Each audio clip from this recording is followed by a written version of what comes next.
Exceptional Minds is a vocational training program for young adults on the autism spectrum who want to have careers in computer animation and visual effects. I think young people with autism are totally underestimated. When you've met one person with autism, you've met one person with autism. They all have different talents, different skills, and what surprised me is that there really are no limits, that if these guys believe that they can do something, they really can. It's estimated that 90 to 95% of young adults with autism are unemployed or underemployed. A lot of young adults still live at home. A lot of them suffer from depression and are very isolated from the rest of the world, and the opportunities for them are very limited. We want to develop careers for our young adults. Our full-time program runs 3 years, at the end of which we have job placement and job coaching. We have a work readiness program. We also have our own in-house studio so that when our students graduate, they can do on-the-job training and work on real projects. We outsourced about 30-40 shots to the team here. They did fantastic work that we can put into a movie and be proud of it. It's great. I mean, we want to do it again. The studio is their first step into the professional world, the first step in their new careers as digital artists. The whole purpose is to get the students out into the real world. We all have the same dreams. We want significance, dignity, and purpose with our lives.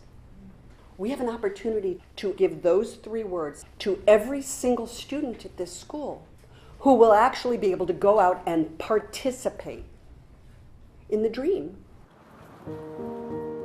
This is my first full-time, full-paying job.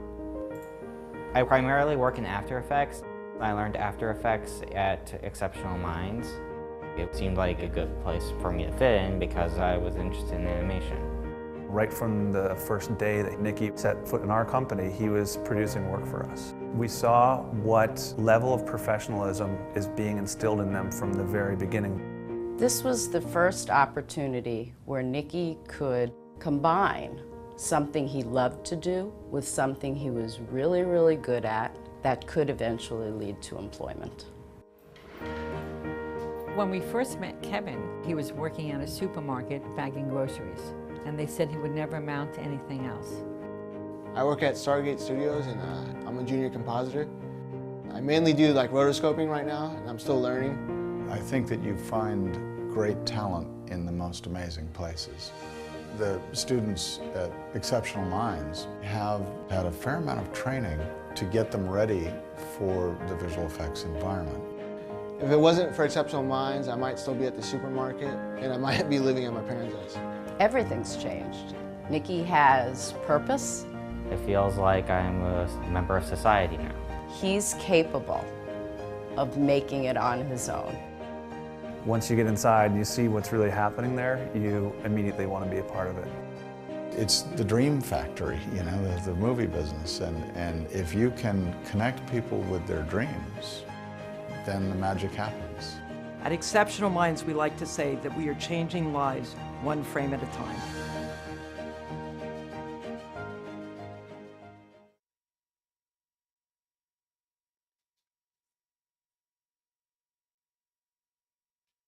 What is autism? What is autism? What is autism? What is autism? What is autism? What is autism? I've been asking myself that for a very, very long time. Let me think about that one. Trying to, Jeez. Let me think. Oh man, that's a rough one. Yes. Autism, Autism is a neurological disorder that affects many of our kids in different ways. It's a learning disability that affects the cognitive functions of the brain. A lot of people have the misconception that it's a disability, and it's really not. I look at it as like a special gift. When one person thinks differently from another. It's an opportunity for everyone to learn to understand someone that's a little different than them. Autism is the ability to educate. They're given so much talent in different areas. To me, autism means a chance to be with and be around people you really care about. Autism is beautiful. It's a way of seeing the world differently. Always unique, totally intelligent, and sometimes mysterious. Happiness that comes out of my son's hard work. It's a movement. Unpredictable. That's right. Awesome. Love. The field I want to work in. Laughter, fun, joy. Autism is beautiful to me. I want you to remember these 3 words. There is hope.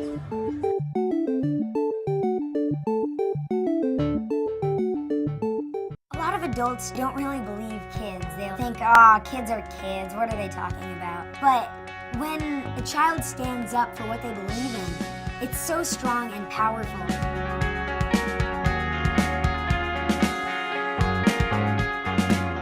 I first got involved with autism advocacy 4 years ago when my friend was diagnosed. When I found out about my friend's diagnosis, I didn't really understand what it meant.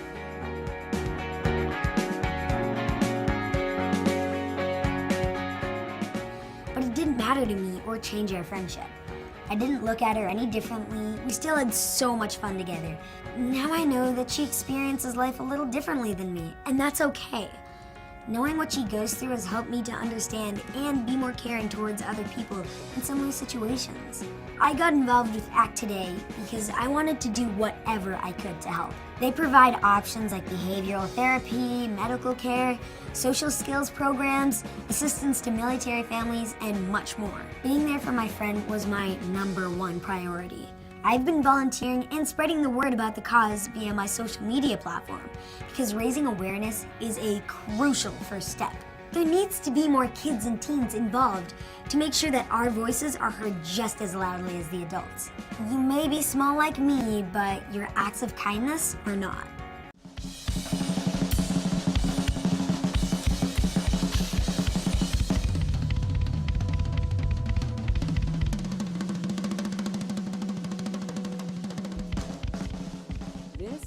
Logan Shepherd.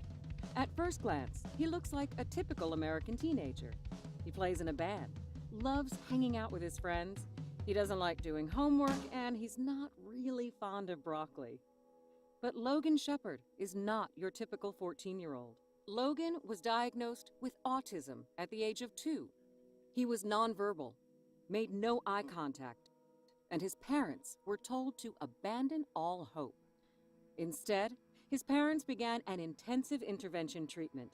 At its center was a quality ABA program known as the CARD method. This is Logan Shepherd now. All I really want to say is, I'm kind of copying Martin Luther King. I kind of have a dream that one day I can just inspire people and never give up, because that's what I want to do in life, because if I can succeed, they can succeed, and I will succeed.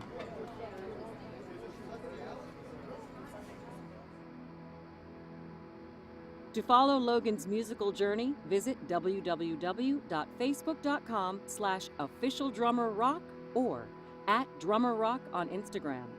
For more information on the CARD method, visit www.centerforautism.com or call 800-345-CARD. Rock on, Logan.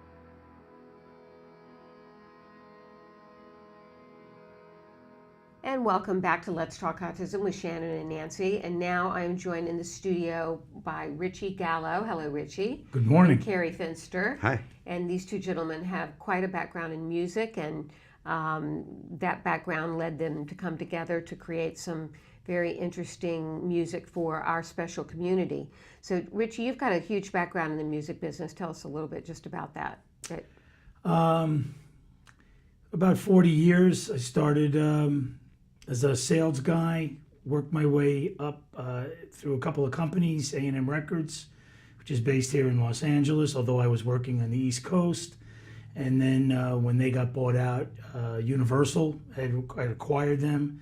I was fortunate enough to still have a job, so I worked for Universal for 7 years. I ran a small label called New Door Records for about 18 months. It was a label devoted to artists that were older, that didn't have had catalogs at Universal, but really weren't in the forefront of music. You know, they were sort of more heritage artists. Right. We won 2 Grammys, though, in 18 months for a Peter Frampton album called Fingerprints, and Temptations, who I think everybody might know. And then they closed the label down, and then I went to go work at Rhino for another 6 years. So when you add it all up, it's a couple of years and a few presidents. So you're a pro in the music business, and Carrie, tell us how your musical story began. I mean, if you want to go all the way to the origins, it would start with being like at home with my mom, who was a professional singer. Oh, okay. And I used to just like sit next to her at the piano and just tinker and just play around. I just always had a penchant for music. I always knew that I loved it. I always knew I wanted to play it. I started taking instruments in school, band instruments though, nothing cool, but like, you know, trombone and things like cello, which actually I think cello is pretty cool. But and then around 10, 11, I started taking like privately electric bass and electric guitar lessons, and then I was just done. I just knew that that's the instrument I wanted to stay with because they lend itself so much to you know, songwriting. And I just played music forever, and then I formed a band with my sister and my best friend back in New York, where I'm from. We were called Neptep, and we moved to LA in 2002, and we did like the rock band around LA thing for a while. It was fun. It was really fun, and then I started working, I started teaching guitar lessons, and then some of my students were in the special needs community, and I found myself just drawn to that and just enjoying it. And then I got hired at the Help Group in Los Angeles. The Help Group, which everybody's familiar with, the big autism school here in Los Angeles. Yeah, very renowned school. People like move here, like when they get into that school. It's like the Harvard of like special needs institutions. And yeah, I was working there for a few years, and I just found myself in the classroom, you know, teaching social skills, because that's, you know, kind of hand in hand with autism. And there were just certain, you know, phrases and things that were said in the classroom all the time that became like mantras, just certain like lessons, and that became sort of the idea for the songs that ended up on the record. Okay, so tell us about the record, when Songs About Us, how that was born and what happened there. Sure. Well, yeah, like I said, you know, I've been a musician for like my whole life, and I've always loved writing songs. And it's fun to get inspiration from different places. You know, you can like typically it's like, you know, breakups or like you know, love songs are huge, or songs about, you know, political songs. There's like certain, I think, like archetypal like categories that are like where inspiration comes from for songwriting, although it really can come from anywhere. And often it's just the people in your life and the things you're doing. And yeah, like I was saying, I was in this classroom with this great group of kids, a really good teacher, and like every day we were talking about certain themes that were just so recurring and so useful, and not just in the special needs community. Like we all employ social skills and need to be, you know, mindful of that. So we'd always be talking about things like, you know, having quiet hands if you're nervous, you don't want to like, you know, get hurt, or having personal space when you talk to people. These were said constantly. Like you can't overstate how often these things come up in that environment. Having good hygiene, you know, brushing your teeth, stuff like that. So it just hit me like a bolt of lightning. I was like, these are such great song concepts, and that was both creatively for myself. I just was like, oh my God, I need to like get this out. Like I felt it in me. I needed to get it out creatively, but also I thought there might be a function to it as well, to bring these as a tool, like a learning tool. So I just went home and I started writing these songs, and I started playing them in the class to sort of see, okay, is it just in my head that these are fun, or like can I actually bring them to like the population I work with? And they were completely useful in the classroom. Like the kids were like loving the songs, and the teacher would even be like, oh, we're going to start talking about like, you know, health and like hygiene. Can you do your hygiene song? And I was like, okay, there's something to this that's not just like selfish as a songwriter, but it's like useful from a teaching standpoint. And yeah, and then I went down to Long Beach to the studio. A friend of mine had a studio, and I made like a demo, just like a 3-song demo, real brief, and then it got into this guy's hands. Richie, you found what appealed to you about the songs? Well, you know, as a musician and as somebody in the business, you know, my brother-in-law, who's an entertainment attorney, hooked me up. I went to go see Kerry. He did one of these performances for this classroom, and it was 30 kids, and it was amazing. It was just amazing to watch how much music meant to them as well. And you know, it was sort of a lightning bolt for me too. It was kind of like, wow, you know, I've missed this maybe my whole life in the music business, you know, about how music can affect everybody in some fashion. And, you know, he played some of the songs he was referring to, Hygiene, Personal Space.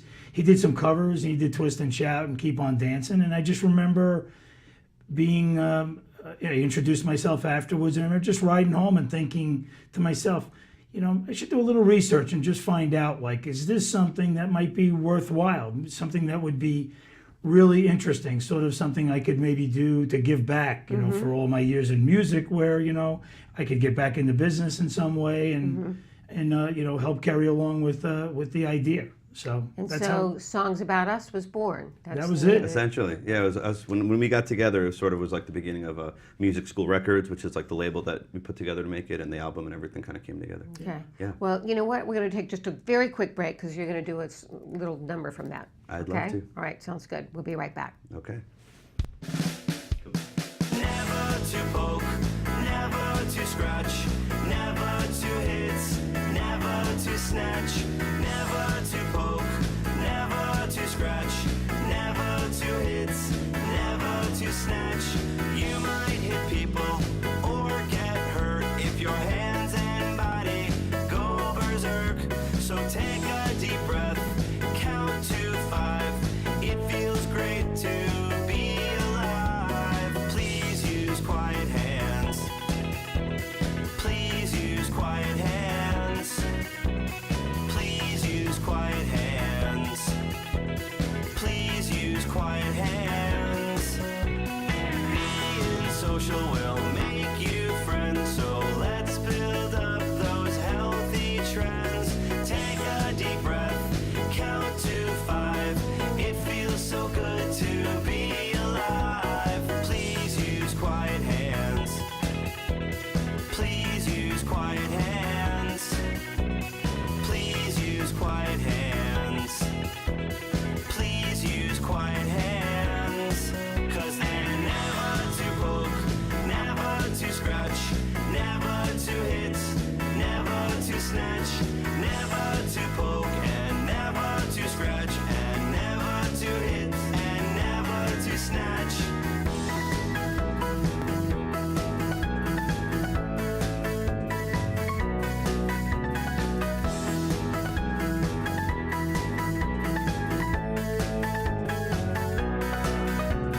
Please use quiet hands when you're nervous. Please use quiet hands when you feel busy. Please use quiet hands when you're nervous. Please use quiet hands. Never to poke, never to scratch, never to hit, never to snatch, never to poke, never to scratch, never to hit, never to snatch. That's the way to go. This song just told you so. That's the way to go. This song just told you so. That's the way to go. This song just told you so. That's the way to go. This song just told you so. That's the way to go. This song just told you so. That's the way to go.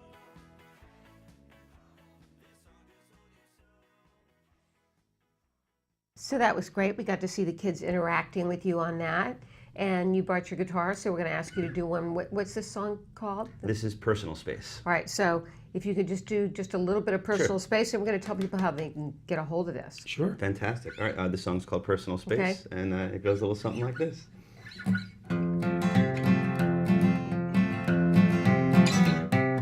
Personal space, so much ever-loving personal space. Personal space, I sure love some personal space. Arm's length turn around, that's how I'll be safe. If people are getting too close and you feel boxed in, take a little step away from them and now we'll start again.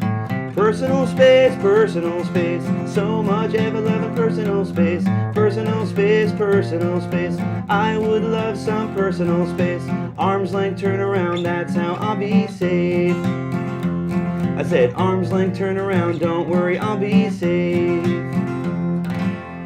Very good. Thank So you. what better way for kids to learn these lessons than to hear songs that they can move to and dance to, and Yep. as you say, it's a constant repetition anyway to learn these things. Absolutely, and music lends itself to that. That's right. So tell us how people can get a hold of songs about us. Well, the best way is to go to the website. Yep. It's www.musicschool.com. On the website, there's videos, there's stories about Kerry, stories about how we got together, and a little bit more in depth. And there's an order your CD, and it's through Amazon.com, iTunes, Spotify, almost every place you can get. And we've actually made a digital deluxe edition, which has those songs and then all the 5 songs that Kerry wrote instrumental. So you can do a little karaoke too while you're at it. Great. So Songs About Us, we encourage you to go and check it out. Great way for your kids to learn some lessons without having to beat them over the head with it, but to have them sing along and learn something in a really delightful fashion. Yes. Okay, well, so nice having you here today. Thank you so Regina much. Carey. Thank you. Yeah, it's our pleasure. And you good very luck much. with the project. Thank you. Thank you so much.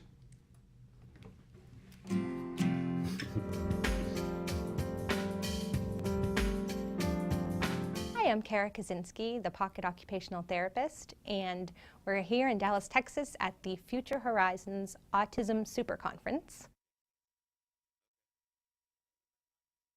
So the book is the Special Needs School Survival Guide, and it's everything you wanted to know about school. It is, okay, so it starts out with just different diagnoses that you might see, and then I explain them in clear terms, no technical jargon, and then each little diagnosis area has about, 50 to 100 activities that you can do at home or at school or cheaply and effectively. So it's just full of information that you can use right now. And the cool thing about it is at the end of every chapter are resources that you can use and access in the internet from a computer. And it's not just for kids with any diagnoses either. It's for kids that are just having trouble with handwriting or with dressing in school or transitions too.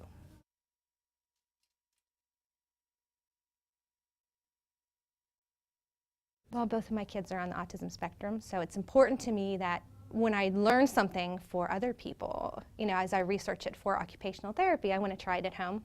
So then I take what works and I put it in a book, and what doesn't work, it's thrown out the window.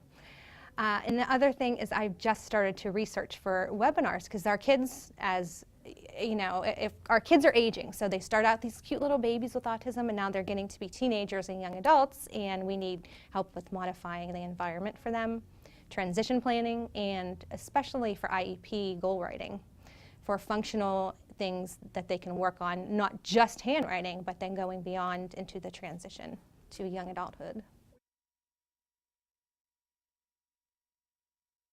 Yeah, the misnomer at this point in the school systems is that we just do handwriting. So we are actually not handwriting teachers. We can modify or help rectify a grip that's inefficient.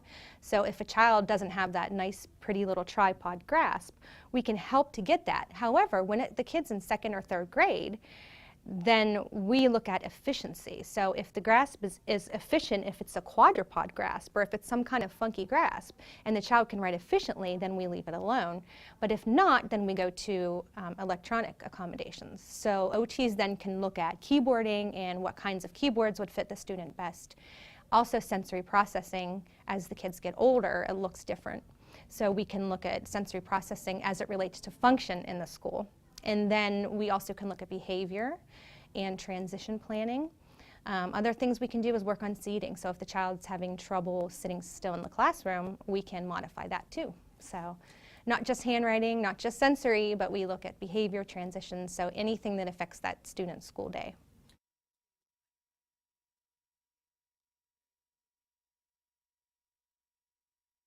Right, so that's a really good question, because sensory processing disorder did not make it into the last DSM, which is the way that medical professionals classify disorders. So it did make it into the classification under autism, but sensory processing disorder is very confusing, and a lot of therapists treat it differently. So the general overview is that sensory processing is either a heightened response to stimuli in the environment or a too low, which is hypo, response. So if the student perceives perceives every noise around them is equally as important, or every feeling. So I'm sitting here, I can feel the chair, my sweater, the noise around me. Then it's hard to concentrate and focus in the classroom on what you're supposed to be paying attention to. So we would use something, maybe a suggestion could be a weighted lap pad or some kind of fidget tool for the student to fidget with, or we can even look at special positioning in the classroom, so preferred seating. Then with sensory, transitions can be hard because any unexpected bump in the classroom or in line can set the child off into a fight or flight, which is when they really have a tantrum and freak out. So when they're in a fight or flight mode, they may fly off the handle for no apparent reason, maybe just being bumped by another student. So it's our job to be detectives and to figure out why the student is having that meltdown.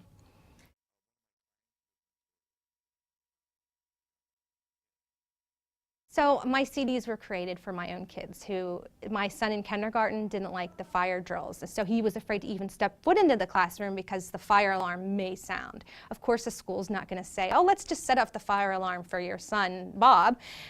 So we thought, where can we get a fire alarm? So we went into a recording studio and picked a whole plethora of sounds that you couldn't control, fireworks, thunder, sirens, and we put them on a CD, and I wrote nursery rhymes, changing the words to blender, blender, it's okay, or different little, Mary had a little lamb is, something to do with thunder. So they're kind of fun, and that way the student can control the volume of the sound. It's not a listening therapy, there's no headphones involved. It's just a fun way to control sounds that you normally couldn't control. So they're for sale at my website, thepocketot.com. Welcome back. We're back. And we're here. We're back. We're just chatting. I was like, here. I just saw us. We're here. And we're chatting with David Igliori, who is the head of Fitness for Autism. Yep. And tell us how you got involved in working with kids on the spectrum, David. I have been a trainer for probably 15 years, and I had a friend who has a son who's now 23, and I worked with him when he was about 9, and she had recommended that you should really work with kids with autism, and I pushed it off for a number of years and said I didn't want to do it. And then about 6 years ago, I had a list of a few different businesses I wanted to start. And I was kind of pointed in the direction to start Fitness for Autism. And it was probably the best decision I made. Very good. Did you find you had a special gift working with these kids? Or? Yeah, and it's funny because my friend had said it for years, and I was like, no, I don't want to do it. And so, I tell the parents when they come in that I'm not a therapist. I don't come from a therapy background. I'm really a trainer. So when they bring the kids into me, if they're doing therapy, that's great. I don't do anything that has anything to do with therapy. I truly train the kids. We do weight training. We do big, huge battle ropes. And I just set it up. It's set up like a gym. So they get used to coming into an atmosphere. We have little cards that they can punch when they come in and make it feel like a gym for them. So they have a routine that they come in. And it's not adaptive PE. I mean, they come in and I just train them. They're blessed. Right. What do you think, though? I mean, it's Fitness for Autism. Is there some accommodation that you make or not? You know what? I adjust on the fly, I guess. Okay. Because I've been known to break the rules, what I call breaking the rules. Like sometimes my music might be a little too loud, or I do a lot of shoulder. Hey, how you doing? No. But they're used to Coach David does that. I'm very animated, so. I just treat them, it's really about like eye contact. You look at them and I can kind of feel them. So it's really I just kind of go with the flow. If I have a client that's, and I'm getting some younger ones now, like 6 years old, and when they're going off the walls, I used to follow them. And now I sit back, I'll talk to them a couple times. Now I sit back and just let them come back to me because it's time to kind of regroup. I've learned that they just need to settle in, and it's really a trust thing. So after they come in a few times, they start trusting me a little more, and it becomes a little more smoother. But I always say it takes a few sessions to let me see what your child does, so I can kind of adjust. So I come from no therapy, just really fitness, and then I've really grown to, it feeds my soul. I have to admit that. Well, that's amazing. Yeah. I want to know, for the kids who come in who've never done this before, and maybe the parents are thinking, and they won't do it, what is it that the kids get out of it? What do you see them, because obviously they're doing it for you. Yes. What's their paycheck that they're getting for it? You know what, and here's an example. I have some clients that come in and maybe they're having a bad day. Mom will give me a look like, ugh. Yeah. He's really having a bad day. So we come in, I always thank my clients for coming in. We do a little warm up, like, hey, thanks for coming in. How was your day? Whether they're nonverbal or not, we just continue with the conversation. And but when they leave, and again, I always thank them when they leave. They're always smiling, so they have a different attitude from sometimes when they come in to when they leave. So it's a feel good, you know. So they say when you work out, you get the endorphin rush. They do also, and I also noticed that when I put heavier weights on, like I have like this push and pull sled that we use, they like that. They smile and it's great input for them. Yeah. So really, I just. So the actual physical activity feels good for them. Yes. You say you're not doing therapy, but later on I'm going to tell you all the reasons why what you're doing is exactly good therapy. Well, good. Because all that, there's a list for OTs of 7 things that are good, and we call it in therapy heavy work. That is good for kids to use their heavy muscles because it helps them to connect with their body and their brain, and then cognitively things start to come together. And that's true with everybody. I mean, we do, perfect example, I do what we call farmer's walks or heavy carries. Especially if I have a child that's a little bit, I just go, here, take these. And I put them in their hand and I go, okay, now we're going to walk up and down the gym 3 or 4 times. And it grounds them. Yes. So absolutely, I do a lot of, kind of old school lifting with some of these guys. I have some really cool heavy medicine balls, real small but compact, and I have them pick it up from the ground. And I'm very good on, I do work for them, but you have to kind of give a little bit with some, so I make sure the weight isn't too heavy that it'll hurt their back. But I teach them the proper ways to do it. But just to pick the ball up and lift it, put it down, and so I make them carry it across the room. I do a lot of overhead carries, stuff like that for the core, and they smile. And you can see, I can tell when I've got them because they feel the input. Same with the weights. If I'm doing like a bench press with them, and they get done with the heavier weight, they sit up there smiling. I hit them, so it was not literally, but but I can see in their eyes that it's worked well. So I do a lot of old school. We do a lot of medicine ball work. Some of my clients, we do the boxing. Yeah. I'm big on just using the bag, so they learn, not to hit other people because some have, they tend to lash out sometimes. But the bag is just for that. You put the gloves on, and this is what you do, and it feels good. You get them in a rhythm. Some clients or parents don't want that. I'm seeing some kids right now. Yes, and they have a good time hitting them, and they do a great job. Does you find it works very well in helping kids get their aggression out? Yes, because I teach, it's a bag. It's not a person. I work with typical, and we do striking drills and MMA fighting. And I have a dummy that's actually hanging up in my gym, which is for technical striking. I don't use that with any of my autism because I don't want them to relate that to, cold cocking somebody. So it's really about fitness, even hitting the bag. Right. I don't give them the, you're not going to, I don't give them that scenario. It's just, okay, we're going to do 100 punches. So they're on the bag and they're just, pop, pop, pop, pop, pop. And where is your gym? Located in Newbury Park. Newbury Park, California. Yep. And if people are interested in finding you, how do they find you? The best way to find me is fitnessforautism.com. You can text or call me. Text is probably best because I get back to you. Okay. You need that number too, I assume. Yes, 805-827-8278. Say it again. 805-827-8278. And is there any kind of I'm sure now you're going to get some people who are going to say, well, that's great, you're in Newbury Park, but I don't live in Newbury Park. Are you at all looking to maybe franchise, or is there a book coming out to explain to people the difference that you're making? I am looking to do possibly a mobile thing, like on the weekends, because I'm pretty solid, pretty busy during the week at the location. So I'm thinking about on Saturdays, maybe Sundays, I'm not sure I need a day off. Right. Where I actually come out to a location, bring some of my toys per se, and if I can find a local gym, Woodland Hills, that might want to rent the space, I can come in 1 day a week, 2 days a week, I might do that. Currently, I'm a one-man show, so I eventually plan on maybe bringing in an assistant to help with some of that. And I think clearly we see there's something special about you, that you have a connection with people and you have a connection with these kids. I love that you kind of got dragged into it kicking and screaming, that it was not your intention. I didn't want to say that, but yes, it kind of was that. It was but you know, a lot of us got dragged kicking and screaming into this community, and we all found our home too. That's right. You know, we don't hold anything against you for saying, no, I don't think I want to do that. Well, it was not intimidating, but I was like, I don't think I'll be able to do it because I don't have any background in therapy. But it actually, you know, if I can offer a little bit to the parents and the kids, I'm getting it back tenfold. So to me, it's like, you know what, some of these kids do like the simplest thing.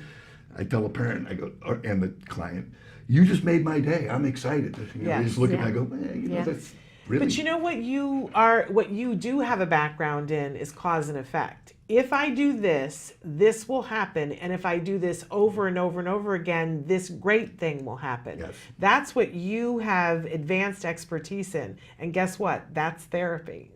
That's exactly that's exactly what they do with the kids in therapy. If this happens and you do this, here's the result. Yes. And they teach that to them over and over and over again to teach them skills that they want to increase. So you are doing therapy.